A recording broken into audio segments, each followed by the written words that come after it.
De pie, por favor. En el nombre de Dios y de la patria se abre la sesión. Cuenta de Secretaría. Gracias, señor presidente. Hay una breve cuenta. A la Secretaría de la Comisión ha llegado un proyecto de ley en segundo trámite constitucional, el que venía de la Cámara de Diputados, que modifica la Ley 20.584 para consagrar el derecho de las personas a la eliminación de su información oncológica para fines de acceso a productos y servicios financieros, el cual inicialmente había sido remitido a la Comisión de Economía y se solicitó en sala pasara en primer lugar a la de Salud y luego a la de Economía, y la Secretaría del Senado ya remitió los antecedentes. Luego tenemos un oficio, el número 1703, del Ministro Secretario General de la Presidencia, señor Álvaro Elizalde, con el que da respuesta a un oficio de esta comisión en el cual se le solicitaba poner urgencia suma o discusión inmediata al proyecto de ley sobre otorgamiento y uso de licencias médicas, en el cual señala participar del interés de este proyecto y que analizarán la solicitud de esta comisión. Por último, hay una comunicación de la Secretaria Nacional, de FENATS Unitaria, señora Mitzi Aravena, con la cual remite una copia de la carta enviada al presidente de la República el 21 de septiembre pasado, en el que dan cuenta de los despidos de funcionarios por el tema COVID. Dicha carta se envía a sus señorías a su correo electrónico luego del término de esta cuenta. Eso es todo, señor presidente. Muy bien, quiero informar a la comisión para después dar la palabra en los puntos que sean de interés.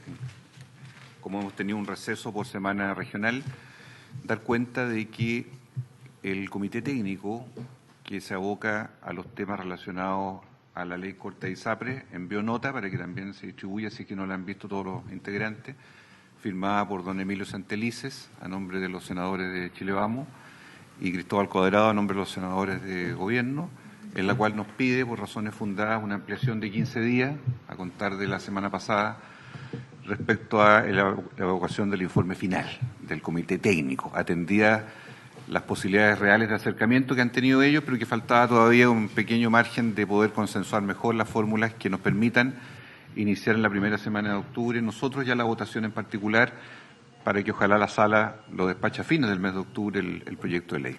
Y en paralelo recibí la llamada de la ministra de Salud, Jimena Aguilera, el día jueves por la tarde, estando ella en Nueva York, en la cumbre de Naciones Unidas, informándome oficialmente a nombre del Gobierno que se va a solicitar una prórroga a la Corte Suprema para poder adecuar los tiempos legislativos, ya que en el mejor de los casos que despacháramos a fines de octubre desde el Senado, quedaría solo un mes para la Cámara de Diputados y eso hacía inviable un eventual cuarto trámite, ¿verdad?, de la tramitación, y así evitar que haya otra Cámara en desmedro respecto del tema del proyecto de ley corta. De modo tal que yo recibí en conformidad ese anuncio que me hizo la ministra Aguilera a nombre del Ejecutivo, se lo fui comunicando a los distintos miembros de la comisión por vía telefónica y nos encontramos ahora en un punto en el cual en estos días debiera materializarse esta iniciativa a través de la Superintendencia de Salud, según me informó la ministra, ya que hoy día retoma el superintendente sus labores después de un feriado legal. Ese es el estado de situación, lo cual no quita que nosotros seguimos, y así se lo indiqué yo a Cristóbal Cuadrado y a Emilio Santelices, para que la próxima semana, a finales de la próxima semana, esté ya el informe final. Y eso permita la votación en particular de todas las materias del proyecto de ley. Y lo mismo, por otro lado, decirles que nuestro acuerdo respecto a la no desvinculación de 6.800 trabajadores y trabajadoras de la salud se mantiene a firme. Lo hemos ido transmitiendo en las cartas al presidente de la República, en las conversaciones con distintos gremios.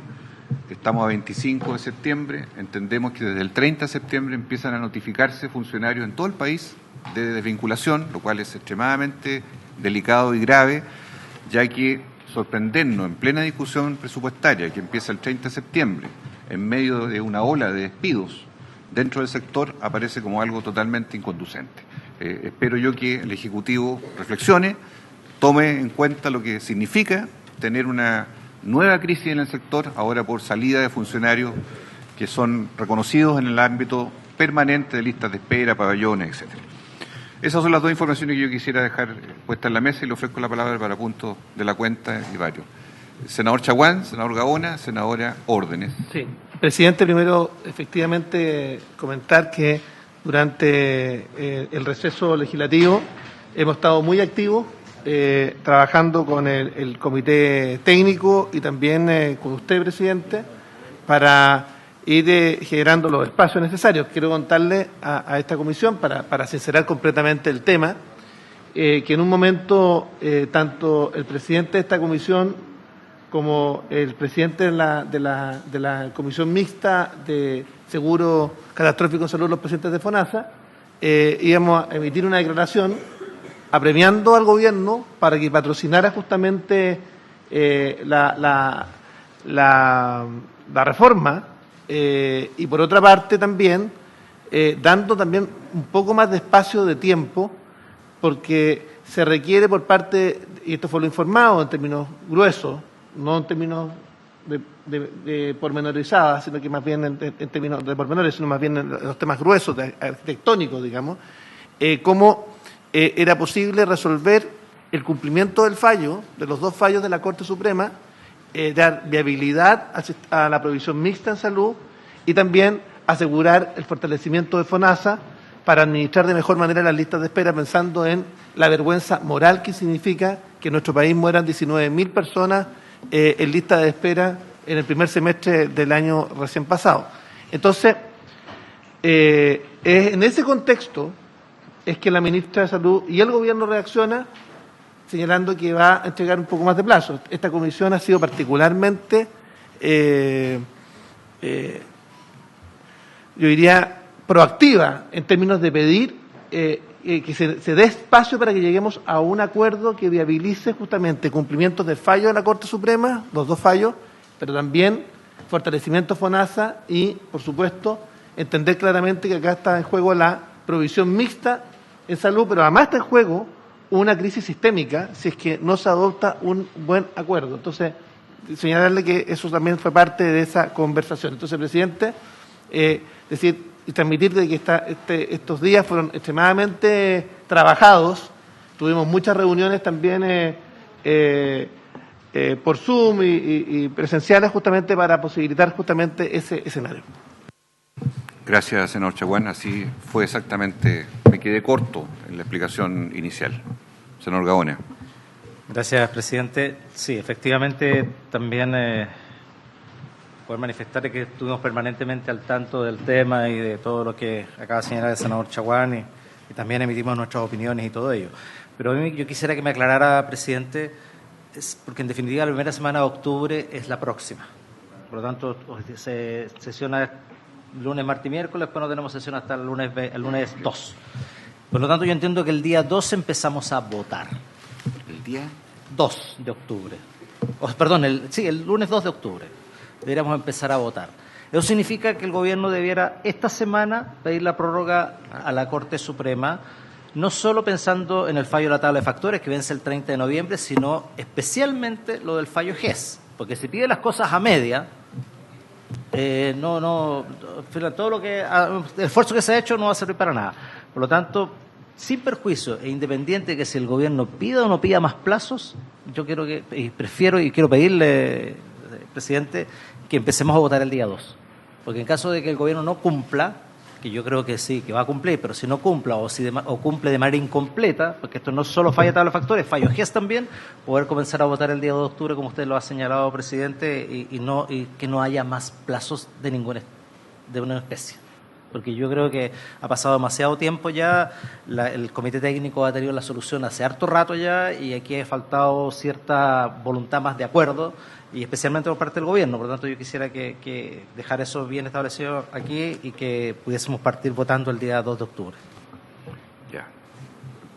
Senador. No solo que sea completa la prórroga, porque es y por tales factores. Sí, bueno, a mí lo que se me ha informado es que va a ser completa, pero entiendo que la necesidad de verificar bien que así suceda. Me parece que es importante precisarlo. Senadora Órdenes y senador Latorre, por favor. Muchas gracias, presidente. En la misma línea, yo O sea, creo que el tema del comité experto requiere un plazo acotado, pero lo que se nos ha solicitado efectivamente para tener más certezas y cubrir todos los ámbitos que queremos ver en esta ley corta. Ahora yo sí coincido que tenemos que empezar pronto, presidente, en el tema de la discusión en particular del proyecto ley corta de ISAPRE. No solo por los tiempos, sino porque hasta ahora hay una comisión de expertos, nosotros hemos tenido un número de audiencias, a mi juicio, bien significativa, yo diría que prácticamente con la totalidad de actores a quienes tenemos que escuchar, pero claramente hay que empezar a pulir la arquitectura de este proyecto de ley. Yo ahí espero que el gobierno también tener harta certeza, porque acá los irrenunciables son cumplir el fallo. Un fallo inicial que era tabla única de factores, que ahora se suma el fallo GES. Lo que está en crisis es el sistema completo, este no es un tema aislado, razón por la cual ha tomado tiempo y también considero que se debe pedir una prórroga también, pero igual los tiempos van a ser acotados. Entonces, mi solicitud tiene que ver con eso y es para el gobierno que empecemos la discusión en particular para ver efectivamente en qué está la superintendencia claramente, en qué está FONASA, y el ministerio en general, porque a veces también a mí me parece que no sé si disonante, pero no queda tan claro, porque no es solo la modalidad de cobertura complementaria, la cosa tiene mayor complejidad, y las facultades tenemos que tener claras cuáles son las que le vamos a dar y si tiene efectivamente la capacidad, la dotación para implementarla. Y respecto a los honorarios COVID, nosotros como comisión, presidente, lo que hemos dicho es, hemos todo oficiado de manera individual. Hemos tomado acuerdos de esta Comisión de Salud para solicitarle al Ejecutivo, Salud y Hacienda, que se mantengan los 12.000 honorarios COVID. Lo que se nos ha informado es que se va a reducir prácticamente a la mitad. Lo que hemos dicho nosotros, mira, al principio eran 30.000, yo entiendo que había testeo, que había efectivamente una sobredotación por las tareas que la pandemia requería, pero los 12.000 vinieron a cerrar brecha. Y efectivamente, a mi juicio, sería un retroceso enorme que el gobierno no considerara mantener a estos trabajadores y trabajadoras. Así que espero ahí también que tengamos una respuesta y, como usted dice, es bien complejo en plena discusión presupuestaria. Yo diría que abrir esta arista y espero que tengamos respuesta, porque al menos desde lo que es la comisión, ustedes como presidente de la comisión, junto a la presidenta de la Comisión de Salud de la Cámara de Diputados, también entregaron una carta. O sea, yo no sé qué más desde la comisión, por eso lo planteo de esta manera, pero ver cómo se agiliza al menos una respuesta para tener certeza, claridad en ese tema, y lo digo también porque si una de las prioridades del presupuesto va a ser la lista de espera, se requiere gente en los establecimientos de salud. Muchas gracias, presidente. Muy bien. Senador Latorre. Gracias, presidente. Bueno, junto con saludar, valoro que se recoja la propuesta de la Comisión Técnica de pedir un plazo extra. Yo creo que ellos mismos dicen que necesitan poco tiempo, no es dilatar esto y tener un plazo excesivamente largo. Del 21 de Exactamente, un par de semanas va a ocurrir para ir cerrando los acuerdos que yo creo que hay voluntad de llegar a acuerdos y luego proponernos a nosotros y que tengamos el tiempo de analizarlo y poder votar. Ahora, no sé si precisión o no, pero en su momento usted, presidente, dijo empezar a votar las indicaciones o todo en particular. Como es un proyecto, entiendo, no es de artículo único, tendríamos que votar primero en general en la comisión, ir a la sala, votar en general en la sala, abrir un plazo de indicaciones y luego volver a la comisión para votar en particular, lo cual alarga todo el proceso. Pero habría una manera, senador y que podemos hacerlo entre medio, me refiero, mientras se prorroga, digamos, no el plazo, si es que la Corte Suprema, que tiene la última palabra, da el plazo, claro, nos da ese tiempo para votar por lo menos en general y abrir el plazo de indicación. Esa sería mi sugerencia. Sí, podría darse que a la vez nosotros votásemos, cumpliendo lo que ha planteado el senador Gaona, senadora Gordon, votásemos el lunes o martes en general el proyecto de ley y el mismo martes, si hubiese acuerdo, pidamos a la sala que continúe la discusión en particular en la Comisión de Salud, que era el itinerario previsto por lo demás. En vez de hacer una vuelta tan larga, pedir de inmediato a la sala para que el martes apruebe nuestra petición y seguimos ya del mismo martes en adelante viéndolo en particular, si les parece. Claro. El lunes no, yo creo que sería el martes que es la ordinaria, lo votamos en general, en la mañana, lo pedimos en la tarde a la sala, de inmediato para que se prorrogue en particular, y así seguimos de inmediato los días siguientes de esa forma, en vez de esperar a que la sala lo ponga en tabla, en fin, si les parece. ¿Habría acuerdo? Sí, sí, porque da lo mismo si es lunes o martes. porque Secretaría, ¿habría acuerdo? Hay sala recién el ¿En martes. esa modalidad? Sí, presidente. Muy bien. Creo que sería conveniente que adoptásemos un acuerdo formal en el sentido de que la petición de prórroga que haga el Ejecutivo en estos días la materialice a la brevedad e incluya el fallo GES de por medio. Me parece que eso es perentorio, para que seamos claros. Acordado. ¿Algún otro punto, senadores? Sí, ¿Está presidente. Primero, bueno, felicitarnos por ese acuerdo. Yo creo que además ese emplazamiento debe ser público, presidente. O sea, no solamente comunicado al Ministerio de Salud, Sí.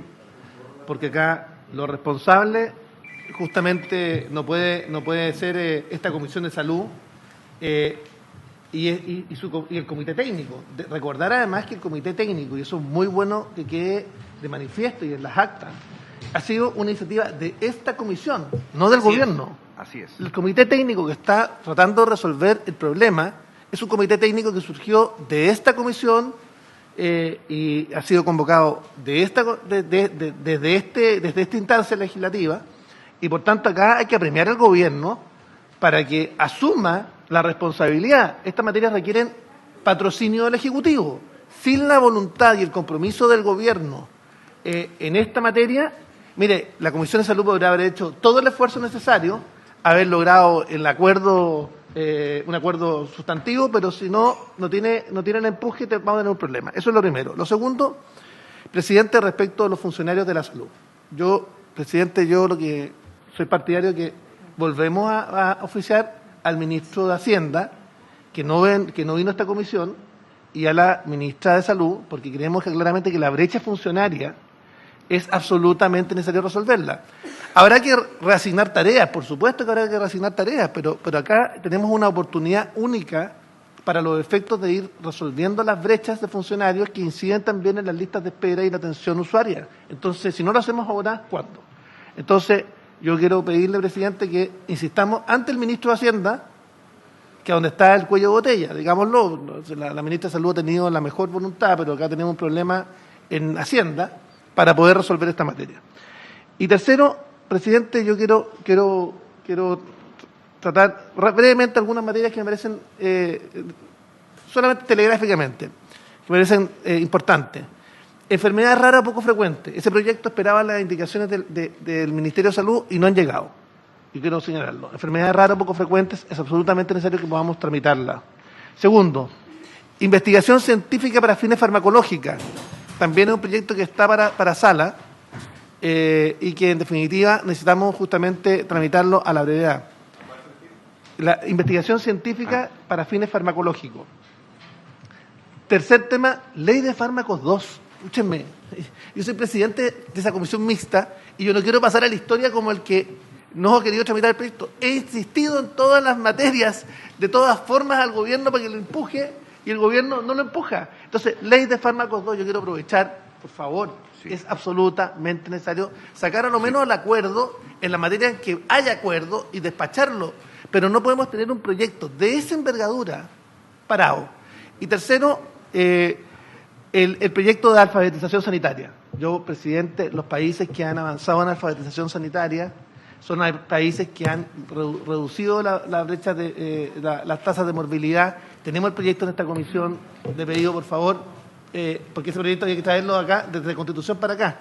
Entonces la idea es despacharlo de salud, que vaya a Constitución y lograr sacarlo adelante. Y finalmente, el de vitamina D, quiero decirle que además ese proyecto lo volvimos a aprobar y está para sala. Y estamos esperando la indicación, que era la aprobación que hicimos al referéndum, y estamos esperando la indicación del Ejecutivo. ¿Llegó? Sí, secretario. ¿Llegó? No, se está viendo una redacción que concuerde con el tema de la coincidencia del reglamento y eso aún no ha llegado, pero esperamos. Aquí le vamos a dar después la palabra al asesor legislativo Jaime Yungén posteriormente para que precise estos puntos. ¿Hasta ahí, senador Chagüen? Muchas gracias. Senador Gaona, brevemente. Estamos en varios ya, ¿no es cierto? Sí. Ya.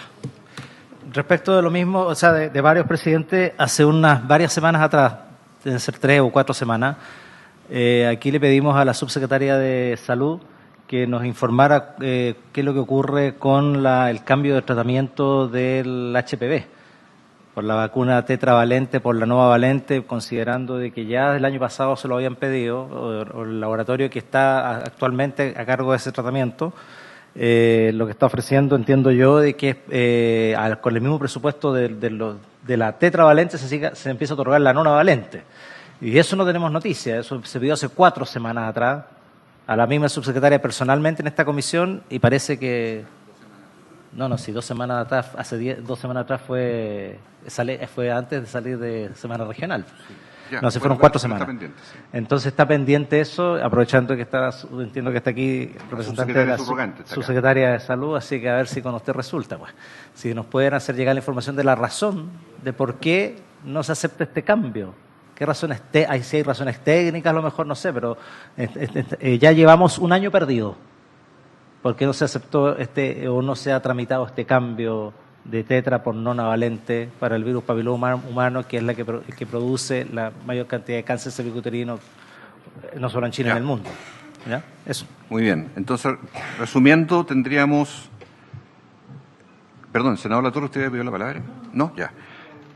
Entonces, respecto al tema de ley corta, el acuerdo nuestro es votar en general la próxima semana este proyecto de ley pidiendo a Sala su continuidad, en particular de inmediato, para que así se avance con más agilidad en la tramitación. Y a la vez pidiéndole al Gobierno que esta semana ingrese la solicitud formal a la Corte Suprema, en la cual incluya la prima GES, para que estamos claros. Ese es un acuerdo. Sobre los despidos, yo sugiero que sea el presidente de la República la nota, porque ya llegamos al presidente de la República la semana antepasada, ya llegamos a él. Recuerden que fueron cada uno de ustedes consultados, las 2 comisiones de salud ingresamos nota oficial a La Moneda.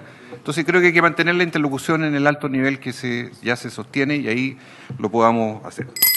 Respecto a fármacos 2, está claro que aquí hay una deuda pendiente que desde agosto debió haber sido desde el Ministerio de Salud. Las enmiendas sustitutivas no han llegado, estamos ya a fines de septiembre, es perentorio. Lo mismo respecto a los temas que sí vamos a poner en tabla, o pedir que se pongan en tabla, de investigaciones farmacológicas y alfabetización sanitaria. Pero la de fármacos 2 se la dejo plantear también a don Jaime Yungén, que es parte de los compromisos adquiridos que tenemos que resolver. Eso lo acuerdo. Muy bien.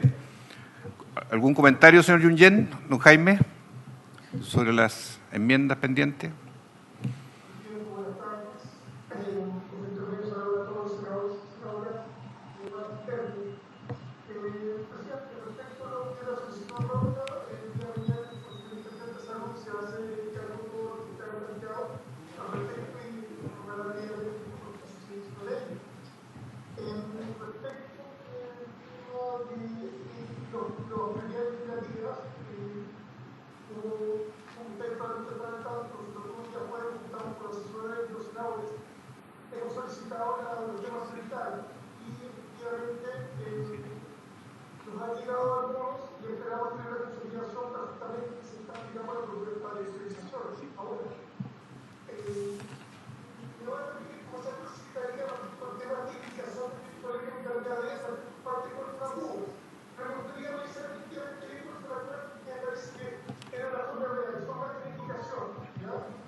Ya, nos alegra mucho entonces que mañana el superintendente va a materializar la solicitud de prórroga, según lo que usted nos ha dicho.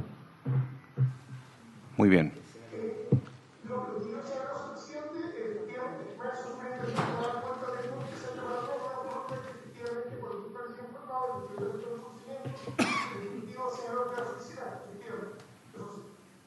Ya, muy bien. A continuación vamos a la tabla, dando la bienvenida a la doctora Mónica Manríquez, encantado de recibirla, gran nutrióloga, máster, posgrado, una persona que se ha dedicado a la nutrición, nutrióloga de especialidad médica, que viene acompañado de Judith Preis, ¿verdad?, que la acompaña también, que nos van a proponer un camino en la lucha contra la obesidad y el sobrepeso en Chile, tema que hemos abordado muchas veces y que nos parece clave poder precisar bien dentro de las estrategias mundiales, ¿verdad?, que en este caso Chile aterriza, de cómo combatir, claro, desde la OMS, este flagelo.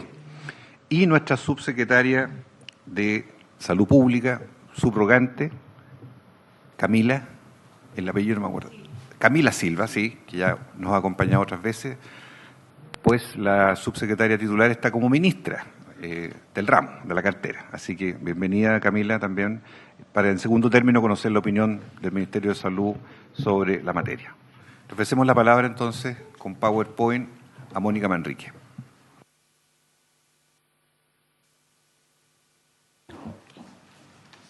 Bien, muchas gracias, doctor Castro, presidente de la Comisión de Salud. Voy a comenzar con la presentación de estrategia de tratamiento de la obesidad. Acá vemos un poco de historia, eso sin sacar la cuenta de los años. Tenemos acá una foto cuando se formó la comisión EGO, que fue a través de una solicitud de la presidenta, en ese momento de la doctora Michelle Bachelet. Se formó la estrategia EGO, que era justamente tratar la obesidad y las enfermedades relacionadas, y se formó este capítulo chileno de la Alianza Global, donde habían 6 sociedades científicas participantes. Está la Sociedad Médica, Sociedad de Nutrición Clínica, Sociedad de Pediatría, Endocrinología, Cardiología y de Nutrición Básica. Acá vemos, está ahí la doctora Janet Vega, no sé si tengo puntero, ¿no? La doctora Janet Vega, el doctor Monkever, etcétera. Y todos los representantes. También está el chef Carlos von Mühlen, que nos ayudó también en este tema. Después de esto estuvimos trabajando, justamente se instalaron los kioscos saludables en esta estrategia, y acá también en otra oportunidad que hemos estado trabajando los nutriólogos, acá vemos a la doctora Lorena Rodríguez, vemos al doctor Tito Pizarro y al senador Guido Girardi, donde sacamos la ley del etiquetado en mayo ya del 2012. Bueno, entonces ahora también otra vez, sí. Entonces ahora estamos trabajando nuevamente con ustedes, así que muchas gracias por eso. Vemos que la prevalencia de cuando sumamos sobrepeso y obesidad, de acuerdo a la última encuesta nacional de salud del 2016-2017, alcanzaba el 74,2% de la población, o sea, 3/4 partes de la población está con este problema. Chile lidera los rankings mundial de obesidad, es uno de los países que tiene más alta prevalencia en el mundo, tanto de sobrepeso y obesidad. ¿Y cómo definimos obesidad? Esto es bien importante porque ha cambiado la definición, es un nuevo paradigma, y es una enfermedad neurológica, crónica, inflamatoria, multifactorial, progresiva, que se asocia a una alta comorbilidad, baja calidad de vida y también bajas expectativas de vida de los pacientes. Un paciente que tiene 25 años, hombre, con un índice de masa corporal de 40, comparado con su par normal, tiene 15 años menos de expectativas de vida. Entonces, es un tema importante. La obesidad, ¿cómo se produce? La alteración que hay es en la regulación de la grasa, y eso se produce en el hipotálamo. Entonces, como resultado de esto alterado, de esta alteración de la regulación en el hipotálamo, es que las personas comen más y son más sedentarias. No es al revés, no es el obeso, no es que tenga un problema de fuerza de voluntad y que come más de lo que debería y hace menos ejercicio. Es al revés, es una consecuencia. Y esta alteración es lo que va a producir un aumento de esta grasa corporal disfuncional. Entonces, comer en exceso no causa la obesidad, sino que la obesidad causa comer en exceso, y comer poco no trata la obesidad. Tratar la obesidad es llevar a comer menos. Estas conclusiones tienen implicaciones a largo plazo. Y acá vemos de dónde se salió todo esto. Bueno, de diferentes investigaciones de hace bastantes años ya, donde todas las personas que bajan de peso por diversos tratamientos, hay múltiples tratamientos para esto, en el tiempo van recuperando el peso logrado. Y aquí hay un programa mundial que fue muy famoso, el famoso Diabetes Prevention Program, donde se tomaron pacientes obesos y se les sometió a cambios de estilo de vida, y estos pacientes fueron seguidos en el tiempo, y se ve que ahí no se alcanza bien en el gráfico, pero a 10 años plazo ya alcanzaron al grupo placebo después de haber tenido una buena respuesta en la bajada de peso, vuelven a recuperar. ¿Qué pasa? Porque aquí es donde realmente, y esto son lo que nosotros queremos también, de que no solamente el grupo médico tenga sus guías de tratamiento, como lo va a hablar la doctora Price, sino que también los pacientes tengan estos conocimientos de que los factores ambientales influyen en el metabolismo. Los factores ambientales son los que alteran el hipotálamo, y estas influencias pueden ser a través del cerebro, de intestino, de músculo, de tejido adiposo, etcétera. ¿Cuáles son las alteraciones? Hay varias. Podemos hablar de factores genéticos, factores macroambientales, polución, etcétera, pero nos vamos a los factores microambientales, que son los modificables.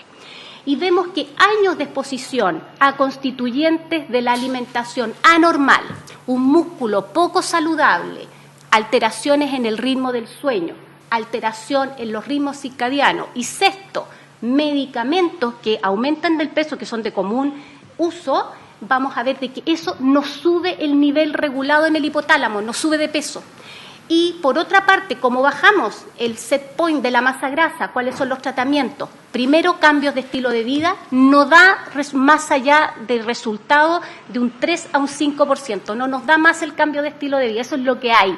Y el resto se hace con medicamentos, procedimientos endoscópicos y la cirugía, dependiendo de cada paciente.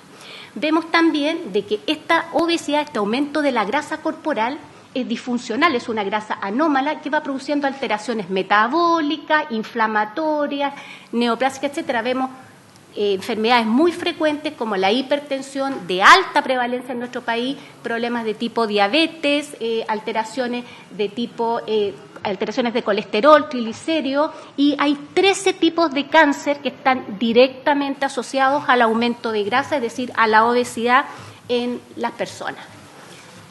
¿Cómo clasificamos? Después que terminamos ya la definición, las alteraciones que produce, vemos que se clasifica, esto es lo habitual, índice de masa corporal, peso por talla al cuadrado. Tenemos una segunda clasificación, la circunferencia de cintura, que nos habla más justamente de la grasa abdominal, que es la que se asocia con las enfermedades. Y tenemos esta otra, que es la evaluación de riesgo de la obesidad. Y esta es la que nosotros estamos adoptando en las guías, lo va a explicar la doctora Price enseguida, que tiene que ver con las alteraciones cardiometabólicas. Entonces ahí del 75% de la población a tratar se nos va a achicar más, vamos a tratar a la población de riesgo, realmente porque la curva de mortalidad va directamente asociada a las enfermedades cardiometabólicas, más allá del peso. Después, el tratamiento. Vamos a ver que el tratamiento tiene 6 pilares, que esto es lo que siempre pensamos que debería darse, comunicarse a todas las personas, saber en términos de cuál es una buena alimentación, actividad física, ritmo circadiano, sueño, estrés, ya lo vimos, medicamentos. Veamos solamente muy corto. ¿Qué es lo que importa en la parte de nutrición? Muy clave, ya dijimos, no son las dietas restrictivas. Una dieta restrictiva va a estimular al hipotálamo a que dé más hambre, por eso las dietas no funcionan.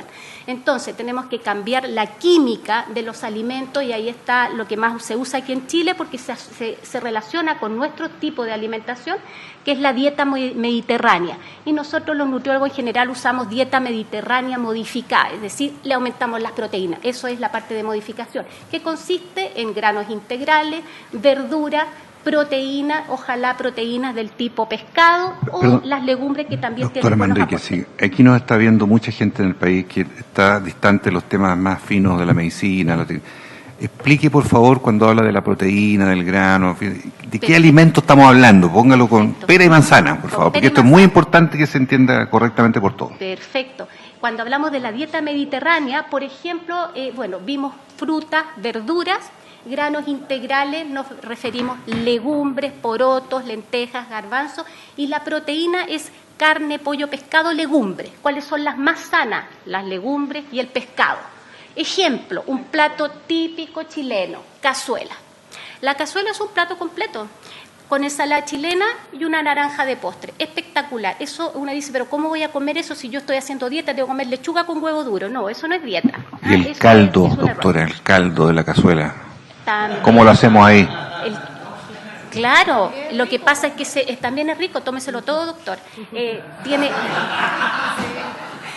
No hay problema, esas son las cosas que hay que avisar, pero depende, no es dieta, claro, porque depende, si yo voy a poner una cerdo a cocinar, ¿cierto? Eso nos va a llenar de grasa, pero si yo pongo una carne común y corriente, va a tener un porcentaje magra, un porcentaje bajo de grasa. Las carnes magras acá en Chile, nuestras carnes son magras, por eso es que a nosotros nos gustan las carnes argentinas, porque esas vienen con llenas de grasa. Entonces nos gustan las carnes magras, o sea, la carne magra chilena, la carne chilena es más magra, tiene 5% de grasa, entre 5 y 10 bajo. Así que no hay problema. Cazuela, charquicán, carbonada, estofado, todo pollo arvejado con arroz, una ensalada, una manzana de postre, plato perfecto. No hay problema. Eso es lo que comemos con la doctora nosotros siempre. Entonces, bueno, esa sería la dieta mediterránea. Por ejemplo, aquí hay alimentos que dependiendo de la frecuencia de consumo, hablando claro, mientras más consuma yo el tipo de alimentos en verde, menos peso voy a tener, mayor frecuencia, no estoy hablando en cantidad, frecuencia, yogur, nueces, fruta, granos enteros, vegetales. Estas son asociaciones que se hacen. Y al revés, vemos en color rojo estos alimentos que nos hacen subir de peso si yo aumento la frecuencia. Papa frita, me tocó hacer esta clase en Puerto Montt, nunca más me invitaron, por haber dicho las papas. Bebestibles, azucarados. Las papas en el sur es el pan de cada día. Carnes rojas y carnes procesadas. Vemos también, esto es importante, ¿cuáles son los alimentos? Está muy comprobado hace mucho tiempo que hay nutrientes que producen adicción. El azúcar, no solamente es el azúcar, porque le ponen varios nombres. Está el azúcar, está jarabe de maíz alto en fructosa, maltodextrina, está la sacarosa, es lo mismo, es azúcar, en el fondo fructosa, que es un derivado también. Todo esto tiene efecto adictivo. La sal, la grasa saturada. ¿Cuál es la grasa saturada? La de origen animal. Y el cuarto, los alimentos ultraprocesados, porque estos ultraprocesados, para hacer estos ultraprocesados cereales que tanto les damos a nuestros niños, mis hijos me odian por ser hijos de nutrióloga, nunca les di cereales, entonces después me sacaban pica y comían los cereales en la casa de los amigos. Este tipo de productos ultraprocesados tienen aditivos que son disruptores endocrinos. Esto está muy demostrado. ¿Qué es el disruptor endocrino? Son moléculas que van a alterar la microbiota, que son los bichos que tenemos en el intestino, aumentan el apetito a nivel central y dan más deseos de comer, sobre todo alimentos de tipo dulce o mezclados dulces con grasa. Esos son. Entonces, ahí ponemos el quinto sello. Eso es una cosa que nos está rondando. Tenemos el sello del azúcar, el sello de la sal, el de la grasa saturada, el de las calorías, pero este requete contra importante. ¿Por qué? Porque la industria usa todo este tipo de ingredientes en los alimentos y sobre todo en los alimentos que consumen los chicos, los niños. Segundo pilar, la actividad física va más allá. ¿Perdón? Sí, senador Chaguán, una precisión. A ver, yo quisiera dejar pasar un tema que me parece interesante, porque nosotros somos lo que comemos, o sea, nosotros somos nuestra microbiota. Y en la slide anterior, la que habló un quinto sello, porque justamente está hablando de la alteración de la microbiota intestinal, que para mí es un tema de la mayor... Espérate. De la mayor importancia. Nosotros somos nuestra microbiota. Entonces, esto para mí es clave desde el punto de vista de cómo finalmente logramos tener una buena salud y particularmente hacernos cargo de la gran cantidad de obesidad y particularmente de nuestros niños, niñas y adolescentes.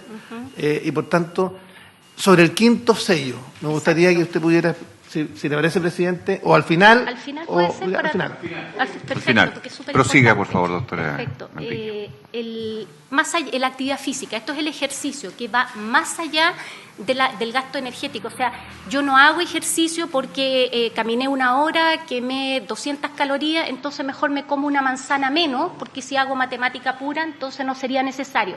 No es por el tema calórico, sino que cada vez que yo ejercito mi musculatura voy a producir todas esas moléculas que tienen un rol muy importante. Por ejemplo, van al tejido adiposo y hacen que el tejido adiposo queme grasa con más facilidad, metiéndose en la mitocondria, y no los voy a aburrir en ese tema, pero es muy interesante lo que hacen las moléculas mientras yo me estoy moviendo. Uno es el ejercicio físico, el otro es el ejercicio que hago mientras estoy haciendo una clase, mientras estoy trabajando. Todo eso es ejercicio físico, caminata, etcétera. Va a producir ese efecto en el tejido adiposo, mientras yo después que hago el ejercicio estoy sentada, voy a estar quemando grasa porque eché a andar el mecanismo. Por otra parte, también aumenta la sensibilidad a la leptina, que es nuestra hormona que quita el apetito. Vamos rápido. Tercero, los ritmos circadianos. De aquí viene todo el tema del famoso ayuno intermitente, otra de las dietas que se va colocando de moda cada tiempo. Aclare el ayuno intermitente, que se habla mucho de eso. El ayuno intermitente, doctor, mire, la verdad es que tiene su efecto positivo en el sentido que mejora los parámetros metabólicos. Efectivamente, baja insulina, eso significa que vamos a tener menos resistencia a la insulina, etcétera, pero no es tan fácil de llevar, porque acá estos estudios se hicieron, por ejemplo, personas que comían entre las 8 de la mañana y las 2 de la tarde. O sea, tendríamos que ya en un ratito más parar de comer y no comer hasta el día siguiente, hasta las 8. Se hacen ayunos largos. Entonces, y eso produce este efecto en el metabolismo, pero no es tanto, a largo plazo, no es tanto el exceso de peso. Por otra parte, dependiendo del ciclo, cuando se comienza el ciclo de comida muy tarde, nos saltamos el desayuno, y el desayuno tiene un efecto que es beneficioso para el organismo. Es como que le pone el botón on, se echan a andar una montonera de moléculas justamente a nivel intestinal, microbiota, etcétera, péptidos y sistema incretínico que lo necesitamos. Por lo tanto, ¿qué sacamos con el ritmo circadiano? Como conclusión, es tomar buen desayuno, estamos con el metabolismo alto en ese momento, almorzar bien. Segundo, colación tipo 4 y una cena temprano liviana, que es totalmente al revés de lo que hacemos acá en Chile. Acá en Chile se come a las 8, 9 de la noche. Eso sería y se toma 11, efectivamente. Entonces, eso hay que corregirlo. A lo mejor yo puedo tomar 11, pero en vez de pan con mantequilla, mermelada, mejor me hago pan con atún. Si nos ponemos más básico todavía, más con menor costo, jurel con verdura, cebolla, tomate, ají verde. Eso, y un tazón de té. No sé si les gustó. Usted... Sí, eso no.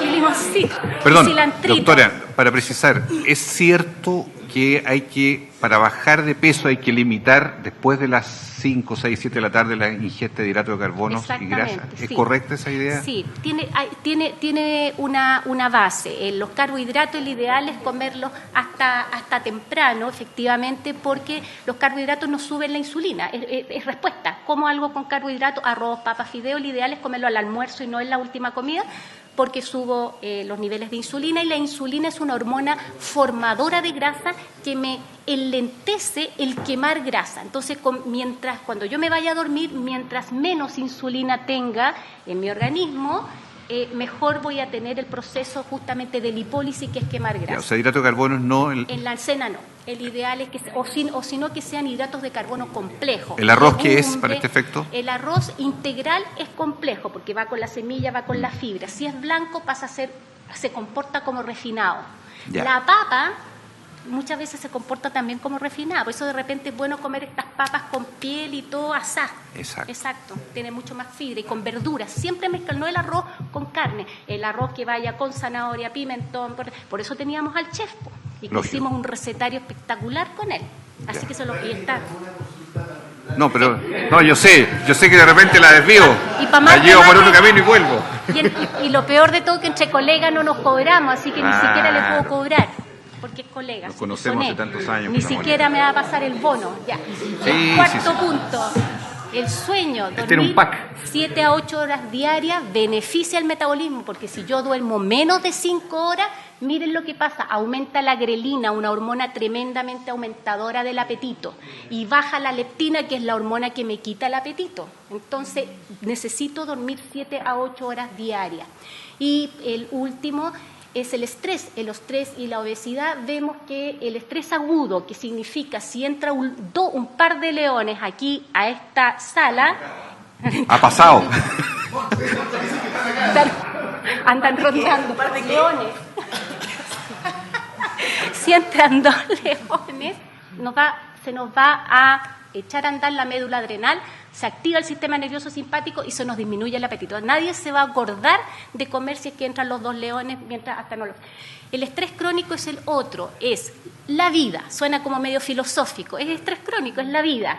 La presentación, les gustará, qué sé yo, cómo tendremos buenas migas con la subsecretaria, etcétera, etcétera. Los senadores nos escucharán. Es estrés crónico. ¿Qué es lo que pasa con el estrés crónico? Y eso lo vivimos todos los días. Se echa a andar el eje hipotálamo, que es donde se regula la masa grasa, hipófisis, para abajo la corteza adrenal, y aumentan los niveles de cortisol, que es la hormona del estrés. Si yo me hago un examen de sangre, el cortisol me sale normal, porque los niveles de cortisol altos son a nivel intracelular. Y ese cortisol alto va a aumentar el deseo de comer azúcar con grasa, es decir, carbohidrato con grasa. Pastelería, Super 8, los snacks, los chocolates, etcétera, que fue lo que pasó en pandemia. Y eso aumenta la obesidad abdominal, esto aumenta la resistencia a la insulina, que es la madre de todas las batallas. La obesidad, como decía un gran amigo, profe de Harvard, decía, Mónica, la obesidad es la abuela, la madre es la resistencia a la insulina y los hijos son diabetes, hipertensión, colesterol alto, enfermedades cardiovasculares, bla, bla, bla, toda la cascada.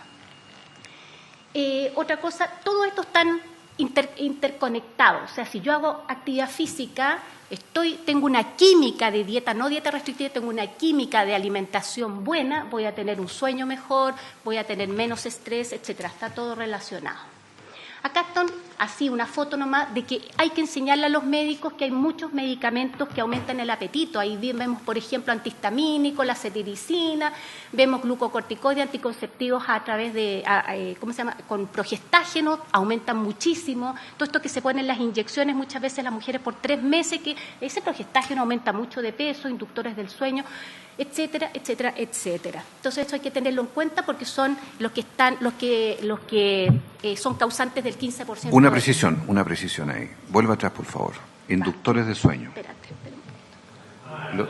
No, porque esto es muy frecuente.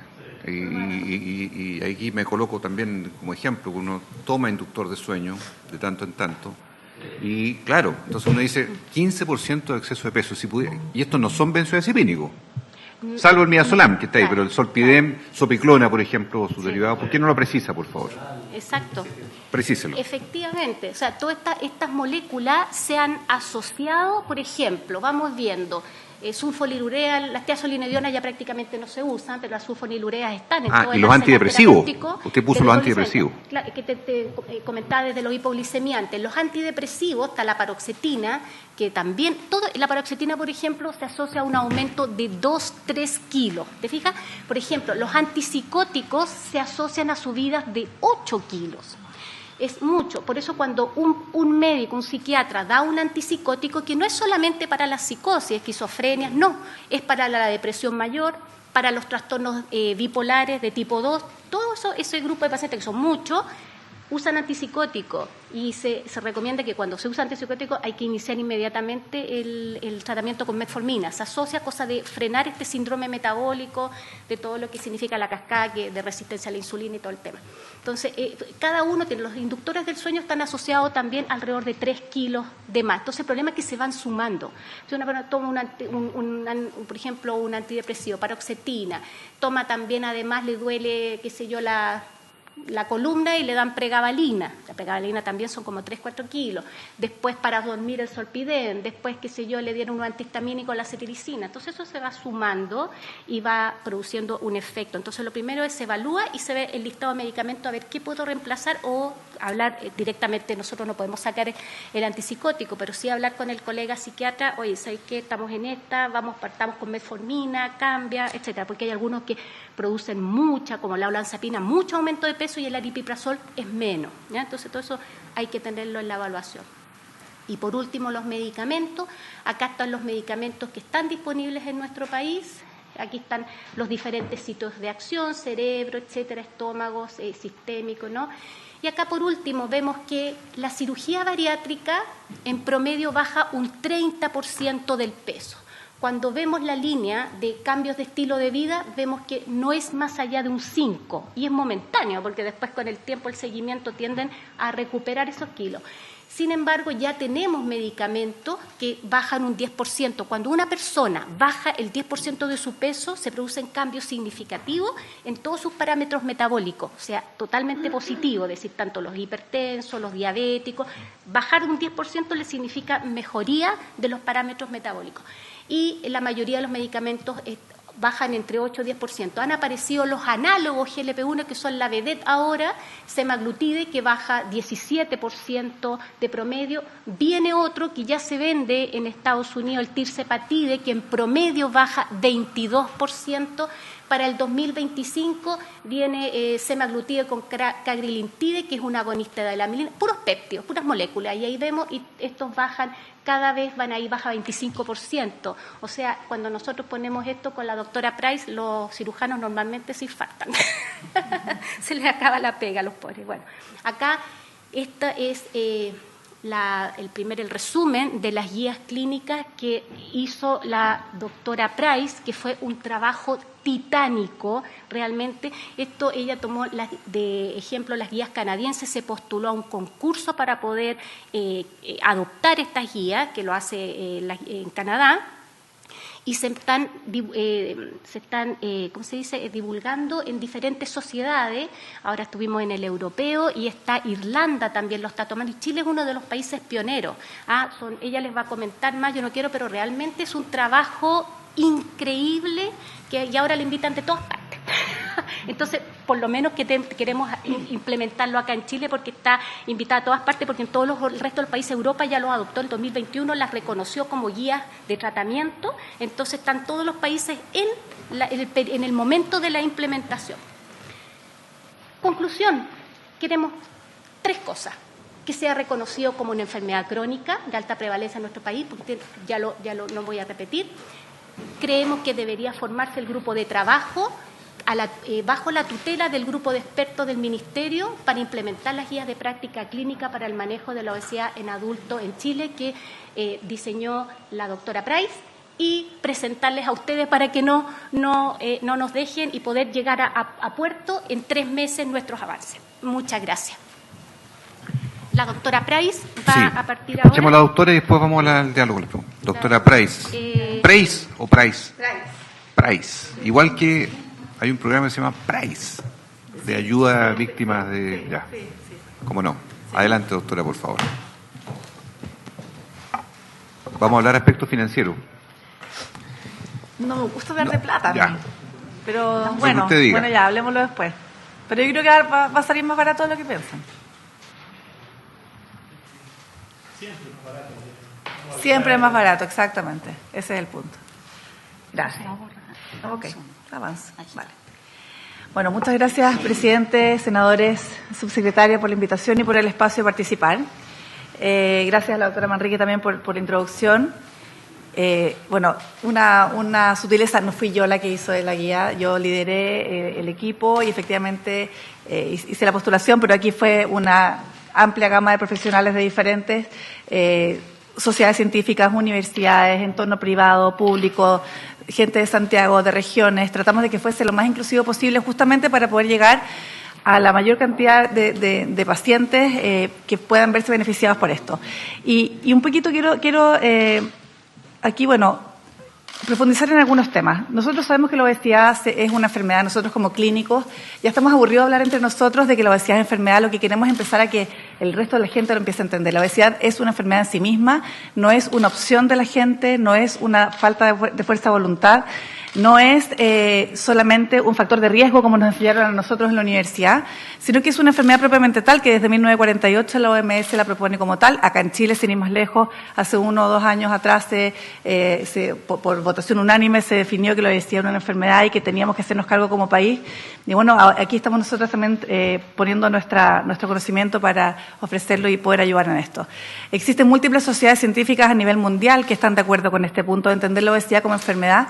Y es justamente gracias a los conocimientos que hay que se han obtenido durante los últimos 10, 20, 30 años, no más allá, sobre lo que hablaba la doctora de que esta es una enfermedad que tiene un origen neurológico, que es independiente de la voluntad de la gente y para el cual muchas veces el tratamiento que nosotros dimos, que era coma huevo con lechuga, cómase el atún con el apio y muérase de hambre, no solamente no era el tratamiento, sino que hacíamos más daño, porque finalmente los mecanismos compensatorios secundarios hacían más daño aún. Y es por eso probablemente una de las respuestas de por qué las tasas siguen subiendo, porque finalmente no estamos haciendo nada, no estamos tratando a la gente enferma.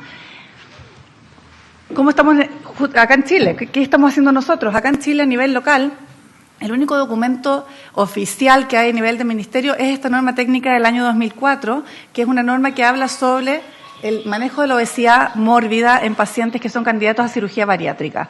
Este es el documento que hay en Chile como norma o como guía, digamos, desde el Ministerio de Salud, y desde entonces no ha habido un nuevo documento que nos explique cómo tratar. Si bien sí han habido muchas políticas de salud pública preventiva, como hablábamos antes, el Elige Vivir Sano, la ley de comercialización y el etiquetado, que ha sido un ejemplo para el mundo, el impuesto a las bebidas, el programa de los kioscos saludables, etcétera, han sido estrategias más bien de índole preventiva. Y muchas veces existe confusión en obesidad sobre qué es prevención y qué es tratamiento. Hace un par de semanas atrás me tocó dar una clase y estuve con Camila Aguilera, no sé si la conocen, del INTA, que es una de las doctoras que está a cargo del tema del etiquetado, y también hablábamos del 5º sello sobre los ultraprocesados. Ella contaba que un niño decía, bueno, voy a tomar Coca-Cola cero porque no tiene logo, no tiene sello, perdón. Entonces voy a tomar Coca-Cola cero y es ultraprocesado, sintético, etcétera. Entonces, efectivamente hay un pendiente ahí bien interesante.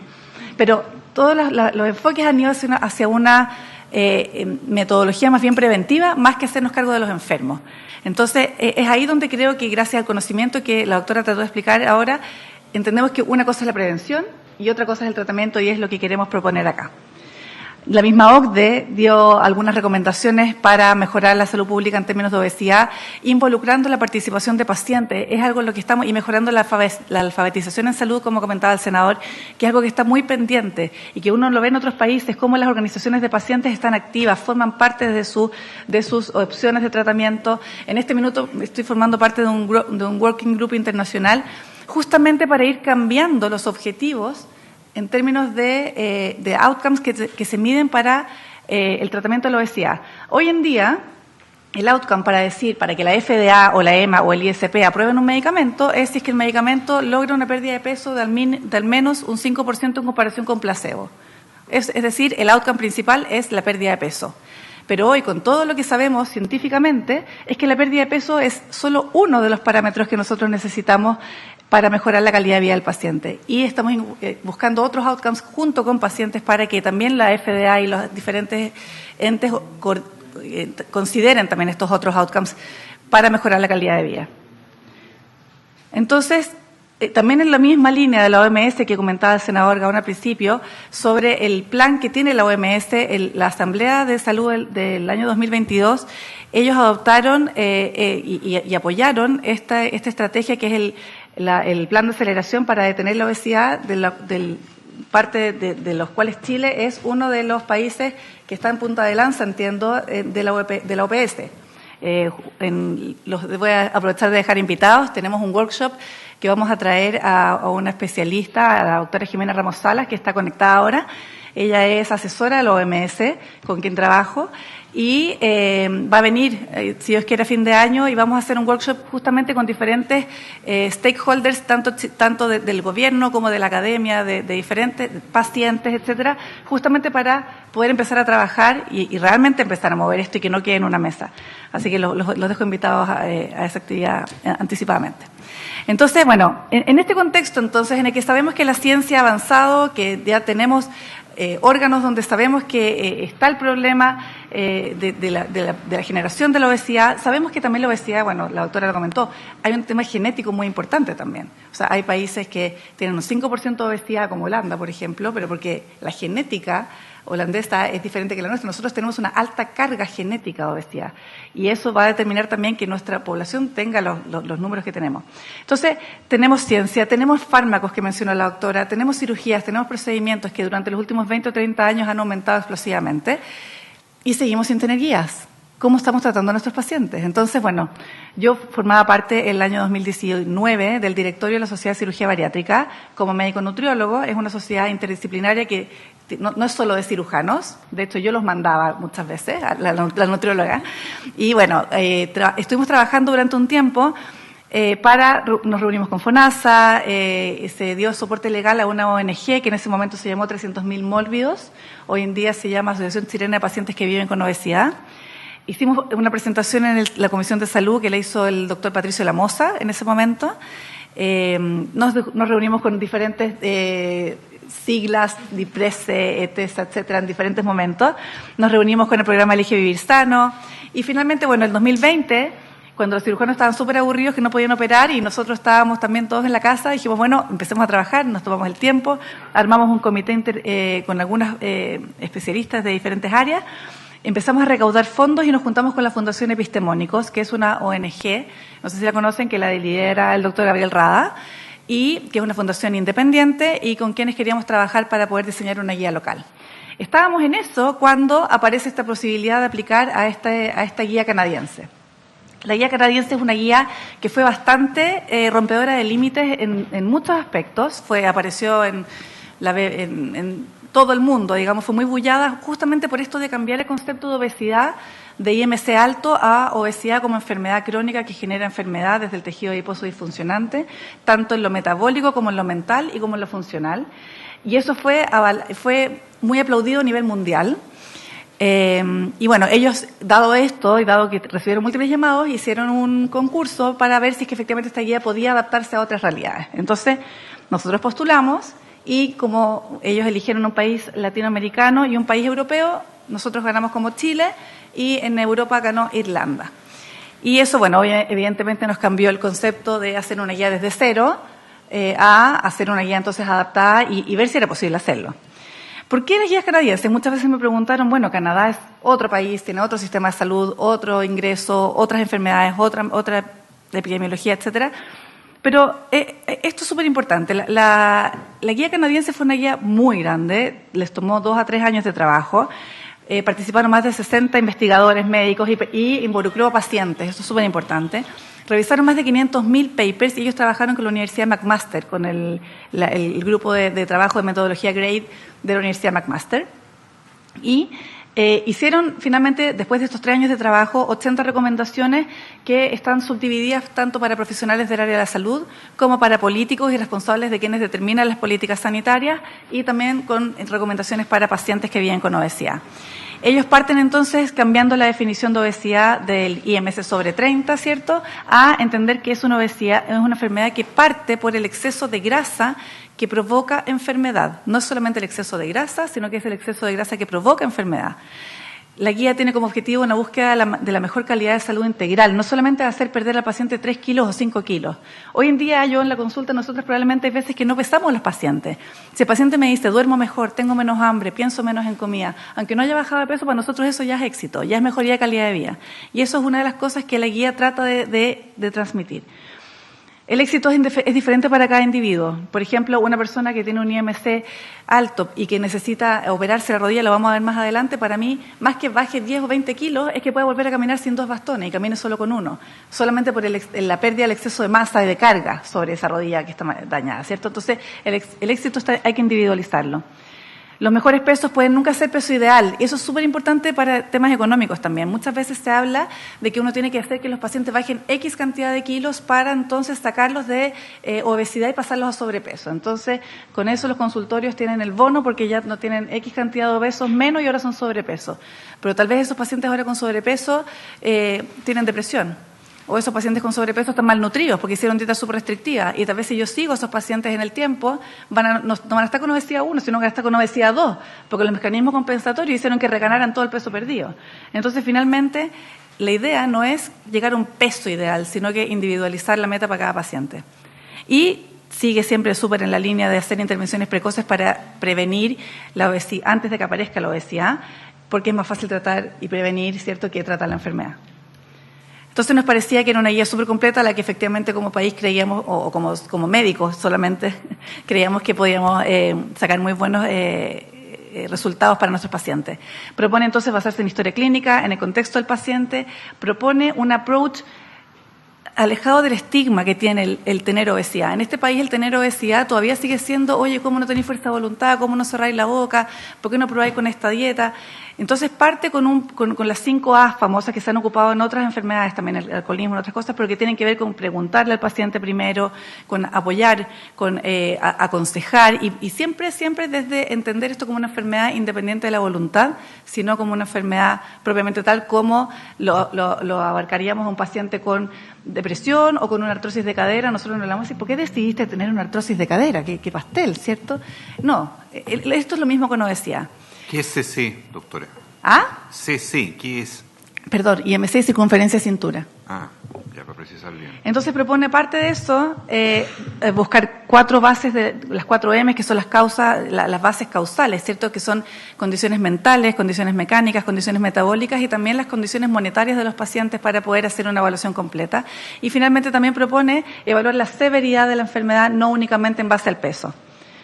Y ahí es donde aparece este Edmonton Obesity Staging System, que es un sistema que diseñó el Dr. Sharman en Canadá y que utiliza como base parámetros metabólicos, ¿cierto? Glicemia, colesterol, presión arterial. También considera parámetros de funcionalidad mental, ¿cierto? Y de cómo se siente el paciente en términos de su calidad de vida y también en términos de funcionalidad, ¿ok? Entonces existe este como especie arcoíris en el que independiente, si ustedes ven, independiente del IMC, uno puede estratificar a un paciente en un estado 0 o en un estado 4, dependiendo del impacto que tiene el exceso de grasa en su salud. Entonces podemos tener un paciente con un IMC de 40, ¿cierto? Esta persona con un cuerpo muy grande, pero que yo le hago un estudio completo de lípidos, etcétera, etcétera, y anda perfecto, solamente unos triglicéridos levemente altos y, claro, si yo lo diagnostico por IMC, tiene una obesidad mórbida, ¿cierto? Pero si yo lo estratifico con este sistema, tiene un IOS de 0 o de 1, ¿cierto? Es una persona a la que yo sí le recomiendo que tenga una mejor calidad de vida y implanto medidas preventivas en ese paciente, probablemente va a andar mucho mejor en el siguiente control. Pero ¿qué pasa si yo tengo un paciente con un IMC de 32, solamente 32, pero que tiene una artrosis severa de rodilla, que además está deprimido, que no puede trabajar porque está esperando que se opere de la rodilla y está postrado? Es un paciente que, claro, por IMC me da una obesidad clase 1. Sin embargo, en el impacto que tiene en su vida y en su calidad de vida, es un paciente que está en un IOS de 3 y que probablemente requiere un tratamiento mucho más invasivo, mucho más precoz para poder ayudarlo a desarrollarse mejor. También se vio que el IOS puede predecir mortalidad mejor que el índice de masa corporal. Acá vemos cómo se separa, ¿cierto? Las proporciones dependiendo si se tienen menos parámetros de compromiso metabólico, funcional o social o en comparación entre 0 y 3 o más, versus cómo se agrupan acá las diferentes clases de IMC en relación al tiempo que se van agrupando. Entonces, un paciente, por ejemplo, con un IOS de 1 tiene una proporción acá, a este nivel, versus un paciente que tiene un IMC, ¿cierto?, más bajo, pero que tiene más compromiso, tiene menor posibilidad de sobrevivir. Simplifiquemos un poquitito porque estamos comprimidos. Sí, estoy terminando. Y bien autoexplicativo, por favor. Sí, el proceso de adaptación finalmente consistió en un trabajo colaborativo de 6 sociedades científicas lideradas por la Sociedad Chilena de Cirugía Bariátrica y Metabólica, el proceso que me tocó a mí liderar dentro de la sociedad también, por la postulación. Participó la CHINUMED, la Sociedad Chilena de Neurología y Psiquiatría, la SONEPSIN, ¿cierto?, la Sociedad Chilena de Medicina del Sueño, Sociedad Chilena de Ginecología y Obstetricia y la SOCHINUT, la Sociedad Chilena de Nutrición. Participaron de diferentes maneras, miembros de sus directorios y de sus sociedades como autores de las guías y como también parte del comité editorial. Les pedimos a los autores chilenos cómo podría ser aplicable contenido de cada capítulo en Chile, considerando las diferencias culturales y el sistema de salud. Nosotros utilizamos el método, el Development, que es, evaluamos primero las 80 recomendaciones y vimos cuántas de esas se podían adoptar, cuántas había que adaptar y cuántas habíamos que generar de nuevo. Nosotros generamos 12 recomendaciones desde cero para nuestra realidad local. Este es el resultado del documento resumen y existen 18 capítulos. Y esto, bueno, lo voy a pasar muy rápido. El primer capítulo es sobre prácticas y políticas para reducir los sesgos sobre el peso en el manejo de la obesidad. Acá está el capítulo de epidemiología de la obesidad que lo realizó la doctora Rodríguez con la doctora Débora Navarro. La ciencia de la obesidad y habla sobre la fisiopatología, ¿cierto? La prevención y reducción de daños de la obesidad en personas adultas. cómo se pueden facilitar la participación de las personas con obesidad en actividades de vida diaria, cambios en la evaluación de los pacientes con obesidad, el rol de la salud mental, la terapia nutricional médica, esto habla sobre las dietas de ayuno intermitente o no, vegetarianos, veganos, etcétera, actividad física, intervenciones psicológicas y conductuales. Este capítulo de atención primaria que lo diseñó fundamentalmente la gente de la Sociedad Chilena de Medicina Familiar. Este capítulo del control de peso durante la edad reproductiva de mujeres lo desarrolló la gente de la Sociedad Chilena de Ginecología Obstetricia. El capítulo de farmacoterapia. Hay 3 capítulos sobre cirugía bariátrica, evaluación previa y el seguimiento postoperatorio y las técnicas. Aquí hay un capítulo sobre programas y productos comerciales que sabemos que muchas veces nos juegan en contra, de que se venden productos y programas que son falsos y que finalmente terminan enfermando más a nuestros pacientes. Tecnologías emergentes y medicina virtual para el tratamiento de la obesidad. Entonces, básicamente esa es la guía, está a disposición de todos. Nosotros queremos seguir trabajando en prevención, evidentemente, pero tenemos que empezar a tratar a los que realmente están enfermos y tenemos que hacer esa diferenciación. Hay que generar un modelo integrado, ojalá desde la atención primaria hasta la atención terciaria, pasando por todos los interesados, incluyendo la educación, etcétera. Tenemos que capacitar a los profesionales de la salud para que dejen de estigmatizar a los pacientes, para que deje de haber violencia en la atención de salud de pacientes con pesos altos y eso permita que los pacientes vuelvan a acercarse a la atención de salud. Muchas veces dejan de atenderse por el temor a ser estigmatizados y discriminados.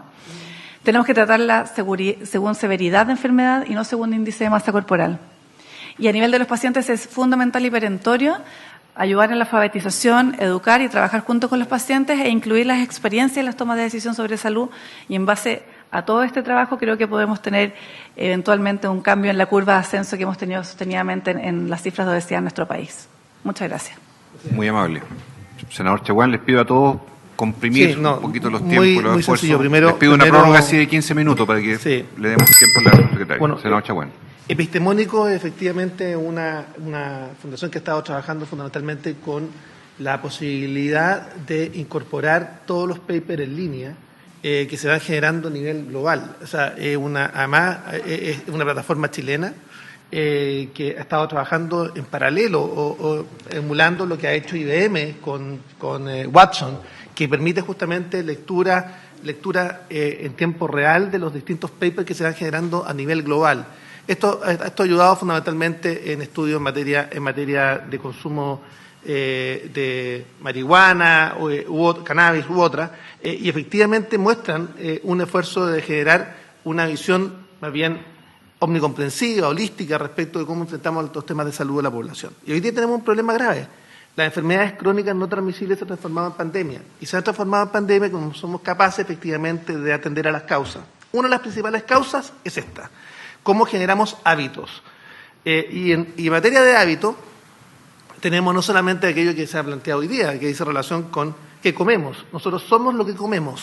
Somos nuestra microbiota. Por eso la primera pregunta es respecto a la corrección de materia de sellos, que yo también he estado trabajando en esa materia respecto de cómo somos capaces de incorporar o perfeccionar el sello, porque cuando tenemos el mismo sello respecto de muchos productos, finalmente desinformamos a la población. Necesitamos informar a la población para los efectos de ir más allá de los 3 sellos, para los efectos de ver cómo abordamos aquello. Pero segundo, es relación con alfabetización sanitaria. Cómo somos capaces de, en educación primaria y secundaria, introducir los elementos que hacen cambios de vida de la población. Es por eso que he insistido tanto al gobierno, pero no hay quien escuche en este gobierno, perdone, subsecretaria, espero que usted nos ayude, para las 30 horas de educación física en toda la educación primaria y secundaria. Proyecto que está en Hacienda hace 3 años, esperando que alguien del gobierno entienda que esto hace un cambio fundamental, porque nosotros somos también, tampoco, y no, el anterior gobierno, quiero decirle que acá tenemos un problema crítico, porque el anterior gobierno no entendió nunca, el problema era quién lo financiaba, no sé, el problema es cómo somos capaces de ahorrarle recursos al Estado con 30 horas de educación física en educación primaria y secundaria, porque nosotros también somos, todas las hormonas, somos aquellos que sintetizando. Por esto termino. Entonces, presidente, ¿cómo somos capaces de mirar esto de manera holística? Me parece que esto ahorra recursos del Estado. Porque si nosotros somos capaces de disminuir el 36% de los chilenos hipertensos, eso dice relación con nuestros hábitos, si somos capaces de disminuir aquellas materias que son importantes. Bueno, la gran mayoría somos resistentes a la insulina, porque efectivamente tenemos un problema respecto de los hábitos, no sabemos, finalmente comemos cuando podemos, y tenemos problemas con los sueños, tenemos un problema con el ciclo circadiano. Mira, un uso horario distinto, perdona que relacione todas estas materias, un uso horario distinto dice relación con mayores índices en materia de infartos cerebrovasculares o infarto cardíaco. Entonces tenemos un problema sistémico. Cuando nosotros insistimos en la vitamina D tiene relación con algunos tipos de cáncer, con depresión. Entonces, ¿cómo somos capaces de enfocarnos de manera holística? Entonces, ¿qué pasa?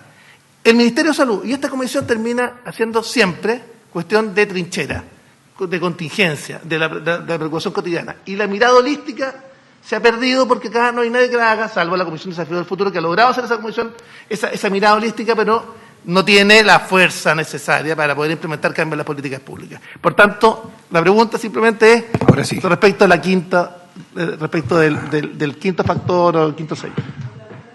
Ya, un momento, doctora. Ya. Gracias. Sí, yo voy a tratar de ser sintético. No voy a repetir lo que ya señaló el senador Chaguán, que tiene que ver fundamentalmente con los mecanismos preventivos.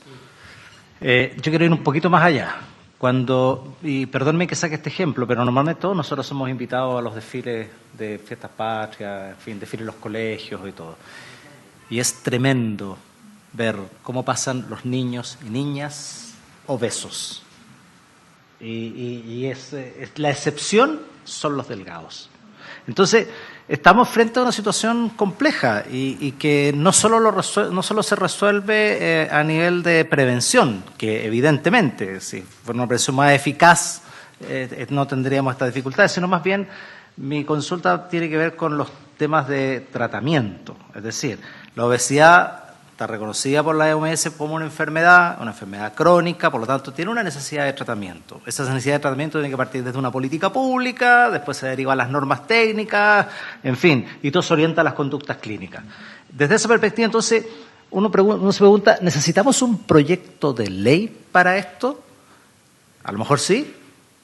¿Qué es lo que debiera contener ese proyecto de ley? En el fondo, lo que yo entiendo, porque los diagnósticos están claros, los mecanismos preventivos están claros, la dificultad que esto provoca está claro, por lo tanto, lo que hay que definir es cuánto de esto incluimos o no incluimos una cuestión tan fundamental como la codificación de FONASA respecto al tratamiento.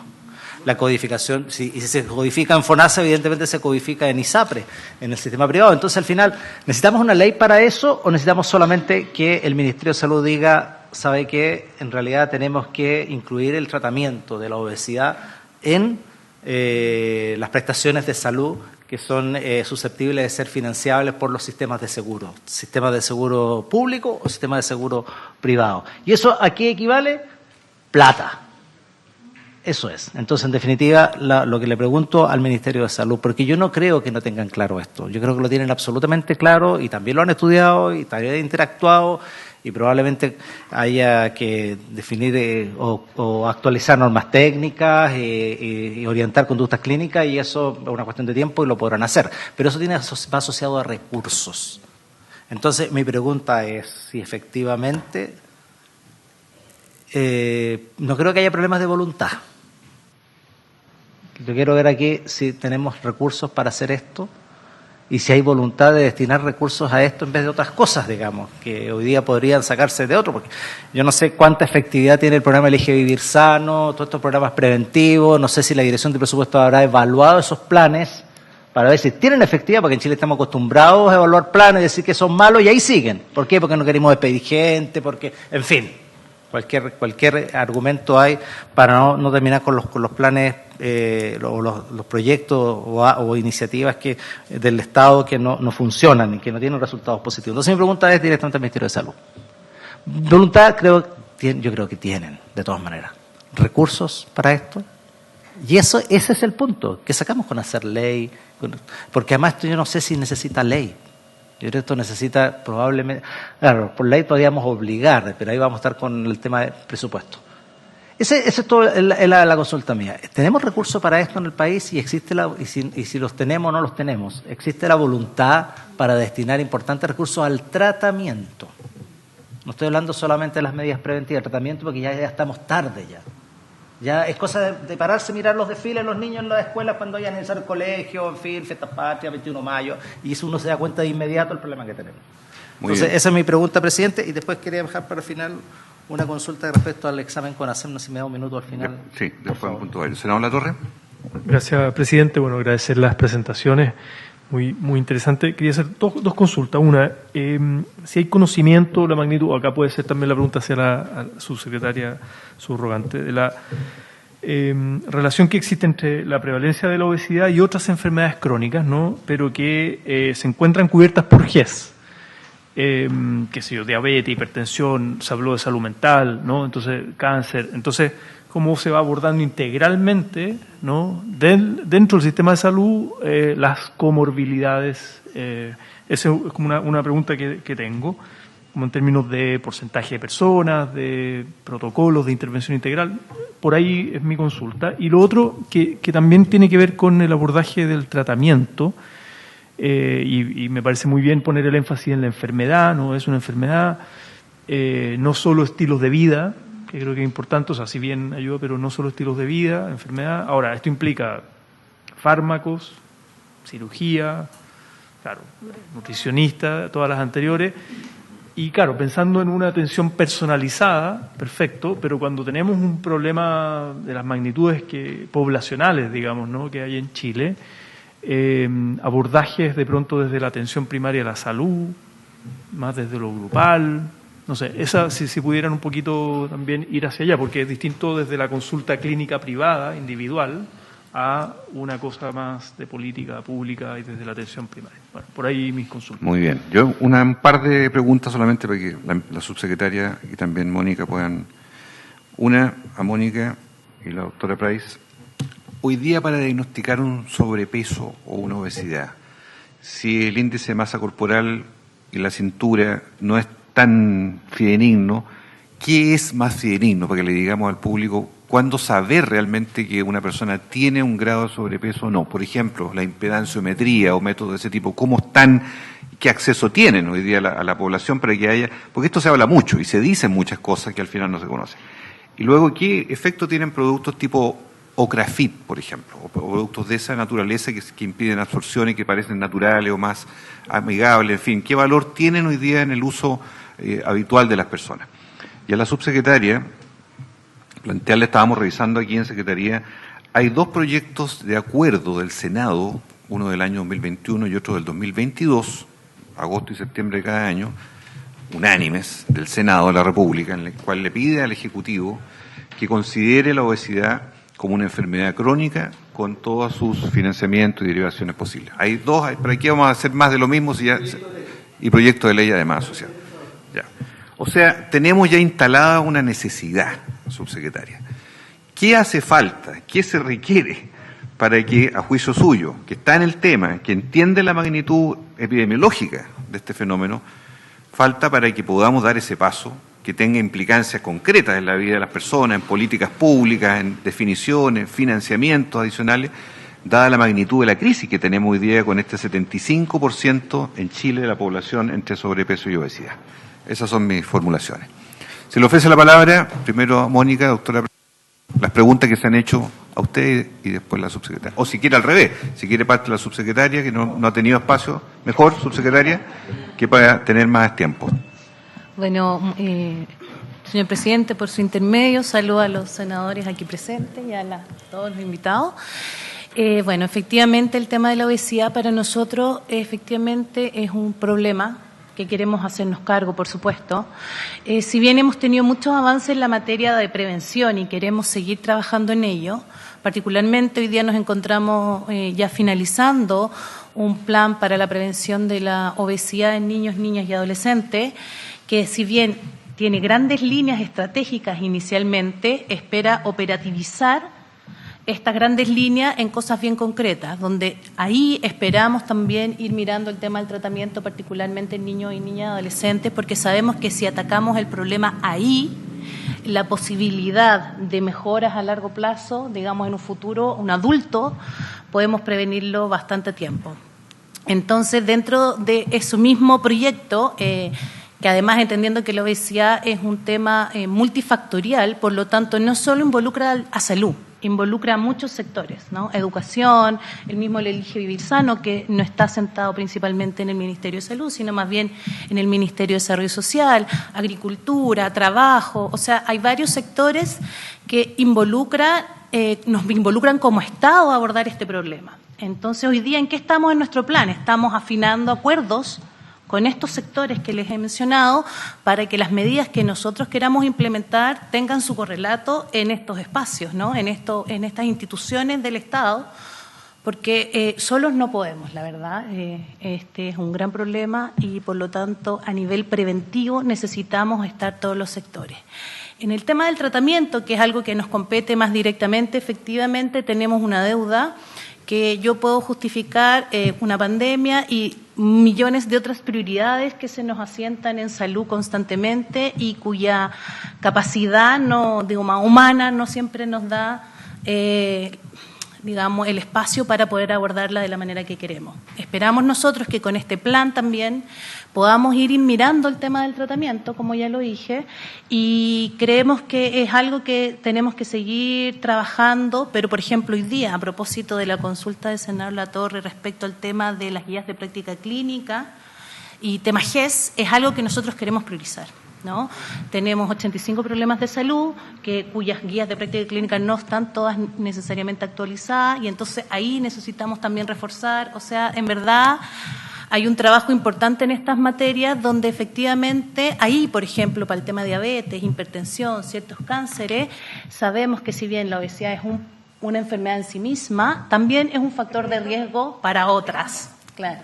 Entonces, desde esa materia, ahí estamos haciendo esa mirada particular en las guías de práctica clínica.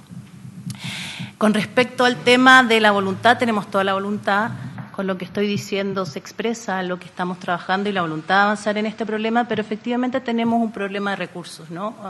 Como en todo espacio, digamos, los recursos son escasos y tenemos que saber distribuirlos de la mejor manera para abordar otro tipo de urgencias, ¿no? El tema del COVID nos dejó hartas deudas, como por ejemplo las listas de espera, que son cosas que tenemos que ir abordando y se van consumiendo los recursos que tenemos disponibles, ¿no? Entonces, bueno, efectivamente yo creo que es algo que lo que tenemos que seguir trabajando y nosotros esperamos mucho que este plan de prevención de la obesidad de niños y niñas adolescentes nos ayude, digamos, a el tema presupuestario y a movilizarnos como Estado frente a este problema. Muchas gracias. Una precisión sobre el punto, senador Gaona. Sí, y después... para la subsecretaria. De acuerdo, pero su respuesta es demasiado general.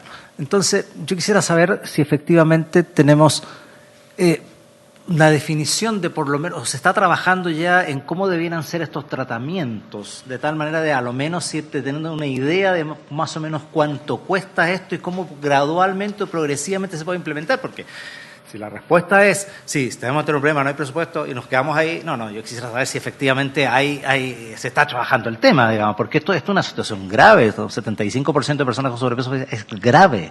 Y bueno, no voy a repetir todo lo que dijo el senador Chaguán, pero toda la razón. Y por lo tanto, mi consulta es, ¿qué estamos haciendo al respecto? Para ir apuntando, claro, por supuesto que no haya, probablemente no haya el 2023, no haya el 2024, pero a lo mejor sí el 2026. Y a lo mejor no tiene que ser todo, a lo mejor tiene que ser gradualmente, pero ya, la voluntad política tiene que estar expresada en cuestiones concretas. Señor presidente, precisar, sí. A través de su intermedio quisiera precisar que efectivamente a través de este plan que les estoy comentando es dentro de una de las estrategias es poder trabajar precisamente en este tratamiento, y costearlo, ¿no? Porque sabemos que nuestro par de el de niños, niñas y adolescentes, nuestro par de Hacienda entiende más de número, entonces estamos tratando de costear principalmente centrado en niños hoy día. Y ahí estamos trabajando también bien de la mano con el Plan Nacional de Salud Mental, porque sabemos que también es un tema, como ya lo dijeron acá las doctoras, que tiene que ver con la salud mental de las personas. Entonces, estamos tratando de hacer a nivel de costos todo este match que implica un tratamiento de estas características, que no es menor, porque como es un problema multifactorial, es multidisciplinario también. Entonces, la verdad es que consume hartos recursos y es un trabajo que estamos empezando a realizar y esperamos concretar. La verdad, en plazo no sabría decirle, pero estamos trabajando arduamente en ello. Bien, doctora Manrique, de las preguntas que Sí. tiene usted. Bien acotado. Alfabetización sanitaria, totalmente de acuerdo. O sea, dentro justamente Sí. del tratamiento está la parte de educación y eso justamente se puede hacer grupal. Talleres donde se les enseña lo mismo que estuvimos hablando, que la cazuela, etcétera, bla, bla. Entonces, eso es fundamental en los 5 pilares. Esas son las cosas base. Y el quinto tiene que ver con la parte también de educación en salud mental, qué sé yo, que se hacen muchas cosas, meditación, se les enseña. Nosotros trabajamos con adultos, o sea, este tratamiento está hecho para adultos. Segundo, justamente queremos que el Ministerio reconozca que es una enfermedad crónica, o sea, el Estado de Chile, más bien que reconozca, tal como el doctor Castro dijo, esto ya estaba presentado, pero está pendiente. El reconocimiento de la obesidad como enfermedad crónica es un pendiente del Estado en estos momentos y que es clave para poder entregar la ayuda. Y lo último, por mi lado, es el quinto sello. Efectivamente, es súper importante el quinto sello por los ultraprocesados que alteran mucho la biología humana y lamentablemente se les da de colación a los chicos, los snacks, las galletitas, la papita frita, todo eso son ultraprocesados. Y no solamente eso, hay otra cosa que hay que profundizar un poco más. Cuando salió la ley del etiquetado, la industria alegó, o sea, yo creo que tenían las fotos de nosotros y le tiraban dardos por la cuestión del etiquetado. Sin embargo, después se quedaron todos tranquilos, qué sé yo, y vemos que sacaron yogur, los postres de leche, toda esta cuestión, las compotas, sin sello. ¿Pero por qué? Un problema gravísimo, le pusieron endulzante. Están llenos de edulcorantes. Los edulcorantes son artificiales y alteran la microbiota y estimulan el apetito. Y eso se le está dando a los niños. Lamentablemente, estos edulcorantes tienen una dosis máxima, que en el adulto es difícil de alcanzar porque pueden producir toxicidad, pero en el adulto es difícil, por tamaño, pero en niño no es tan difícil. Entonces, tal como decía la doctora Price, se le da a un chico una Coca-Cola cero, y el chico se toma feliz, la mamá tranquila, porque nadie sabe que están llenos de edulcorantes. Entonces, acá en Chile... riesgo ahí. ¿Cuál es el riesgo exactamente? El riesgo es la obesidad de partida, todo lo que significa la parte química, que eso no la conozco en detalle, pero sí altera la microbiota. Y cuando uno altera la microbiota se pueden producir infinidades de cosas, pero dentro del ámbito nuestro es resistencia a la insulina, obesidad, inflamación. De hecho, la obesidad es una enfermedad inflamatoria y todas las consecuencias del resto, y cáncer. Entonces, y estos edulcorantes alteran, está comprobado que alteran la microbiota y dan señales tipo disruptor endocrino al cerebro, al hipotálamo, de hambre. Entonces la gente come estos productos con el edulcorante y queda con sensación de comer más.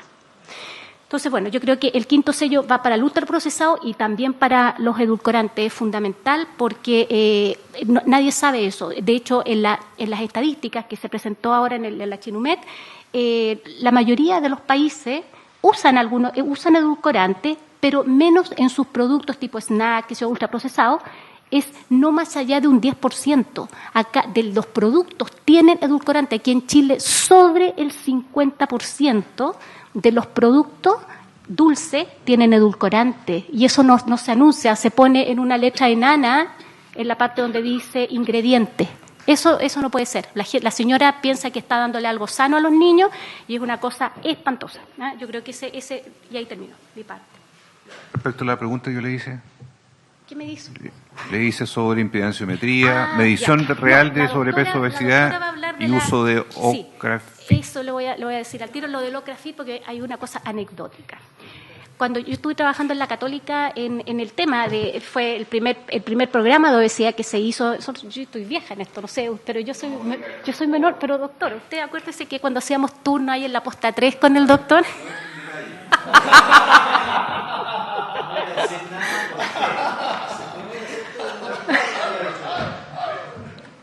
Entonces, bueno, prosiga, doctor. Una cosa.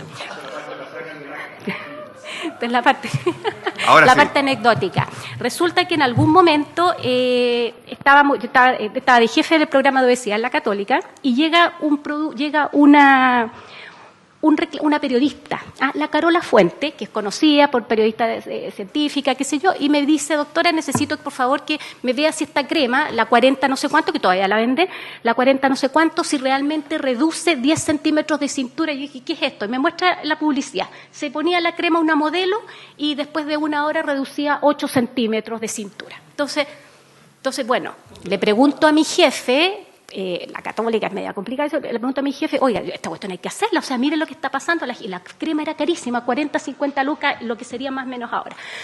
Entonces me dice, bueno, Mónica, tú hazlo, te apoyo, pero puede haber problemas. Bueno, ya, sí, yo pero lo hicimos, esto dijimos, no es científico, o sea, ciencia no hace con una persona, digamos, pero la pusimos a una modelo, le pusieron la crema, se esperó, la nutricionista del equipo hizo las mediciones antes y se esperó una hora y después, cero, nada, ningún cambio.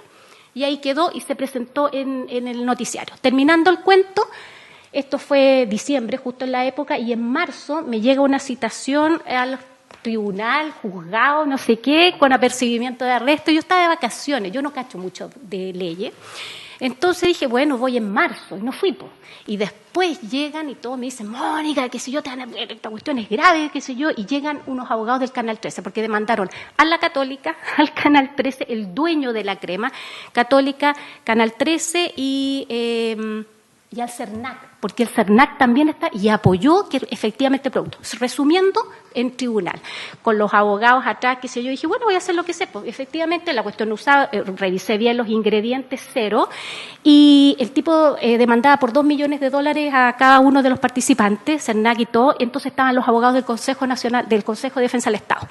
Resumiendo, no pasó a mayores, dijo el juez que realmente el producto no servía para nada y se acabó.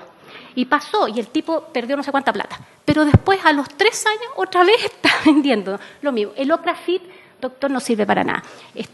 Lo revisamos y baja un 1-2%, nada. Es 1-2%, es nada. Cuando un medicamento baja menos del 5%, es ineficaz para el tratamiento. Y tengo entendido que, lo revisamos, el Ocrafit es de cáscara de camarón, de no sé qué, y reduce un 2%, Caso cerrado. No va por ahí la cosa. Reis, y después, doctor Gaona País Serrano. Voy a tratar de ir por todas. Bueno, primero, con respecto al diagnóstico. No es que queramos enterrar el IMC ni la circunferencia de cintura, porque efectivamente son estrategias de screening muy útiles, evidentemente, muy útiles, baratas, simples, que lo puede hacer cualquier persona, y a nivel de atención primaria es una buena herramienta de screening. Sin embargo, una vez hecho el screening, quienes tienen un IMC alto o una circunferencia de cintura aumentada, sabemos que nosotros tenemos puntos de corte locales por nuestra genética, nuestro fenotipo, digamos que es diferente a Estados Unidos, Europa, etcétera. De ahí es donde viene la segunda etapa, que tiene que ver con realmente hacer el análisis de quién realmente está enfermo y quién no está enfermo, y quién se va a ver beneficiado de una medida preventiva, un taller grupal, educación, intervenciones nutricionales únicamente, o de aquel persona que está enferma y que requiere un tratamiento más invasivo y dependiendo de las características, si es que tiene que ser farmacológico, psicoterapéutico, conductual o quirúrgico si fuese necesario. Entonces, no es que queramos erradicar el IMC de la faz de la Tierra, sí sirve como una herramienta de screening, pero la idea es que sea una herramienta de entrada y no para tomar decisiones, porque si usamos el IMC para tomar decisiones, van a salir todos ustedes corriendo, la gente de Hacienda no se va a sentar con nosotros, porque va a decir, bueno, no puedo tratar al 75% del país. Entonces, evidentemente, esto que nosotros estamos proponiendo es justamente utilizar la guía clínica para empezar a tratar a los que están más enfermos, no al 75% de la población. ¿Ok? Y claro, y bueno, exacto, el sistema de Edmonton, el sistema de estratificación que les mostré es para IMC sobre 30, no sobre 25. Entonces, eso es una de las preguntas que creo que es relevante. Creo que acá siempre queda la sensación de que se conversa en la mesa, no hay plata, entonces nos vamos para la casa. Yo quiero insistir en que la guía está disponible, que nosotros estamos disponibles, que las sociedades científicas estamos disponibles para capacitar, para educar a la atención primaria. Hay un capítulo completo de atención primaria. Nosotros creemos que el gobierno tiene el Estado tiene un rol, pero también las sociedades científicas, y estamos disponibles y por eso estamos acá y dejo súper abierta mi disponibilidad para poder trabajar. estaba justamente ahora que Jimena está conectada desde la OMS y me decía que Chile es uno de los países prioritarios de la OPS para esta intervención del plan de aceleración de tratamiento de la obesidad. Entonces, ojalá no nos quedemos en esto. Son 18 capítulos disponibles. Hay un capítulo que nosotros no pudimos adaptar y que es sobre pueblos originarios y obesidad, que evidentemente era muy local, el canadiense, y no podíamos adaptarlo, había que hacer uno local. Pero aquí también los pueblos originarios tienen un alto nivel de prevalencia de obesidad y enfermedades crónicas, que no es menor, y nos quedó súper pendiente. Entonces, yo creo que acá lo constructivo es que existen 6, 7 sociedades científicas que están disponibles, que están actualizadas, y que queremos hacer un grupo de trabajo, queremos ponernos a disposición, creemos que el Estado no es capaz solo, y si nos necesitan para poder ayudar a educar, partir educando en la atención primaria, cambiando el approach a nuestros pacientes, que no se sientan estigmatizados ni discriminados, y que podamos empezar de a poquito a ofrecer los tratamientos que se puedan empezar a pagar, porque ojo, en las guías de GES, por ejemplo en cáncer, nosotros sabemos que cáncer gástrico, cáncer de colon, cáncer de mama, cáncer de tiroides, son todos relacionados con obesidad, son todos cánceres secundarios a la obesidad, entre otras cosas, y los mandan a la nutricionista. Y en vez de ayudarlos a tratar la obesidad, que siguen siendo, los hacen hacer dieta. Y ahí estamos en un problema, porque la dieta no sirve de nada. Entonces, finalmente, es una guía GES que en teoría debiese estar solucionando uno de los problemas que es el subyacente a la causa del cáncer, y no lo estamos tratando bien. Ese paciente requiere un tratamiento de la obesidad invasivo, porque es un paciente que ya tiene una segunda enfermedad relacionada grave, que es un cáncer. No lo podemos poner a dieta a esa persona. Entonces, eso, no sé si me quedó alguna pregunta en el tintero. Sí, no, está bien. Vamos a ir cerrando. Última pregunta. Sí, presidente. No, más que pregunta, presidente, es lo que le comentaba recién respecto de que a fin de mes se termina el plazo de esta excepción que se hizo de rendición del examen del CONASEM para médicos que hayan obtenido la especialidad fuera del país. Antes que se vaya el senador Chaguán, si les parece a todos los senadores, tomemos el acuerdo de recibir este protocolo de estrategia que nos ha entregado la doctora Price y la doctora Manrique, tomarlo como Comisión de Salud formalmente como nuestro protocolo para que así la interlocución con el Ministerio sea sobre esa base, porque vamos a insistir, subsecretaria, en la ley de presupuesto. Esto lo vamos a insistir, pero fuertemente, apasionadamente vamos a insistir en que la obesidad tenga un lugar y los presupuestos consideren estas estrategias que están tan avanzadas. ¿Habría acuerdo? Sí, de acuerdo. Sí. Perdón, una sola cosa. ¿Podemos también dejar acá una formación de un grupo de trabajo en conjunto con el Ministerio y dar una cuenta en 3 meses como para poder... Fantástico. Ver, aprobado. Y ahora sí, senador. Sí, presidente. Le comentaba que a fin de mes vence esta excepción que hay para que médicos especialistas sin el examen CONASEM puedan trabajar en el sector público. A propósito del COVID se hizo esta excepción. Esto termina a fin de mes. Entonces yo quiero pedirle a la Subsecretaría de Redes Asistenciales que nos informe cuánto es el impacto de esto, porque en teoría debieran de dejar de trabajar muchos especialistas en el sector público a fin de mes. ¿Y qué medidas están tomando para que esto no provoque problemas sanitarios, especialmente en la región donde hay muchas dificultades con la obtención de especialistas? Estoy hablando de hospitales de Illapel, Vallenar, por ejemplo, que tienen muchos especialistas extranjeros que no tienen el CONASEM todavía, y que eso evidentemente puede traer una complejidad si se corta a fin de mes, o qué medidas, básicamente lo que me interesa es cómo va a enfrentar esto el Ministerio de Salud. Bueno, este es un gran punto el que usted plantea, senador Gaona, gran punto, y yo le preguntaba al secretario si no había una petición, porque me da vuelta a mí la idea de que poco tiempo atrás, habríamos tomado algún acuerdo o se habría planteado la iniciativa de hacer una prórroga sobre este punto, porque el nivel de salida de médicos extranjeros del sistema, producto que quedarían sin el examen de CONASEM, ¿verdad? O EUNACOM, es grave.